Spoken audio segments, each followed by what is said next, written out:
Ohio State versus Texas. Potential game of the year. Here's how I think the game will go and some of the picks I'll be tailing. Top 5 matchup, defending champs versus title favorite. Both have new quarterbacks at the helm, and I'll start with Texas. Arch Manning is the guy in Texas. He has all the hype, but my main thing is, what has he really done? We've seen what he could do last year, a little something with his legs, but think about the wealth of resources at his disposal. I don't think any quarterback in college football can get one-on-one tips and film breakdown with 2 Hall of Fame quarterbacks with multiple Super Bowls and MVPs between them. But I'm torn because this will be his first big test, and it's a hell of a test. Ohio State has the best defensive player in the country in Caleb Downs, and the best player, period, in the country, Jeremiah Smith. Ohio State's new ball slinger will be Julian Sayin, obviously a former 5-star, who only competed in a couple games last year. I think the start of the game, I think both teams will start out relatively slow and simple. I think the coaches will try to, get some confidence in their new QBs, take the first quarter to see what the other is doing, and that's why I like the first half under. Between both of these defenses, I give Ohio State the edge, but Texas's secondary is stacked, and if they sell out to contain Jeremiah Smith like they did last year, they held him to his worst game of the season, only 1 catch for 3 yards. But obviously, they'll both watch the tape, and OSU will come up with new strategies, new ways, because they have to get Jeremiah Smith the ball. But even if they do bracket Jeremiah Smith, Ohio State has no shortage of weapons, and I think 2 people will really eat off this. Carnell Tate and Max Clare, the transfer from Purdue. Max Clare in particular was a monster at Purdue. He was the best weapon they had in their offense, and being on a team with multiple game breakers will definitely give him the looks he wants. Another thing to think about is what will the RB play look like with James Peoples and Donaldson taking over for Judkins and Henderson, because they're both in the league now, and in 2024, they were terrorizing defenses. Last year, they combined for almost 400 touches, 2,500 yards, 27 touchdowns. That's a lot of production to reproduce. If I'm Texas, I don't think they want this game to be high scoring. I think they would prefer a defensive slugfest, because I can't imagine Texas scoring more than 20, 23 against OSU.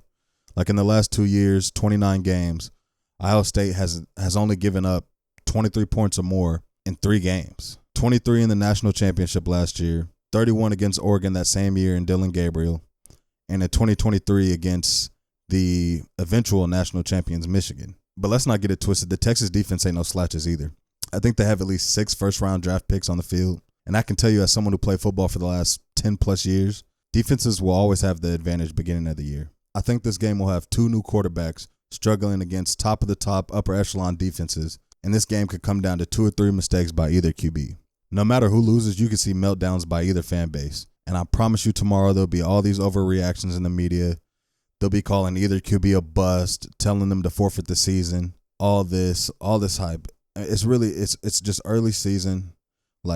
This would be a good game if it was week 6, week 5, 4. But I'm not gonna complain. This is top 5 matchup. There's no complaining here. For my official picks, I got Max Clare over 35.5 at -114 on FanDuel. OSU moneyline -110 on MGM. First half under 23.5 -115 on MGM. And the last play, OSU first to score a touchdown -130 on MGM. Now, if you're a sicko like me and a gambling degenerate and you want to come get in the muck, I got 2 parlays for you. For the first nasty lay, I got Max Clare, 40 receiving yards. First half total under 23.5. Arch Manning, 20-plus yards. Carnell Tate, 3 receptions. C.J. Donaldson, 25 rushing yards. 20 to win, 236. 353 if you use the bonus FanDuel's offering. Now, the nasty one, only take this if you're a true sicko. Arch Manning, 20 rushing yards. Carnell Tate, 45 receiving. Draw, first half tie. C.J. Donaldson, 35 rushing. Under 29.5 for the first half. Ryan Wingo, 45 receiving yards. And Trey Wisner, 2 receptions. $20 for $900. If you stayed around for all that, I got one more for you. All right, bonus lay. Honestly, this might be one of the ones I like the most. DeAndre Moore Jr. over 34.5 receiving yards. Trey Wisner, 15 receiving yards. Texas plus 4.5. Ohio State team points over 17.5. And James Peoples to score an anytime touchdown. 40 to win, 250. All right, so that's what I got. Follow, hit me in the comment sections. Tell me what you like, what you don't like. I'll be looking. If y'all got anything, I might tell. Let's eat.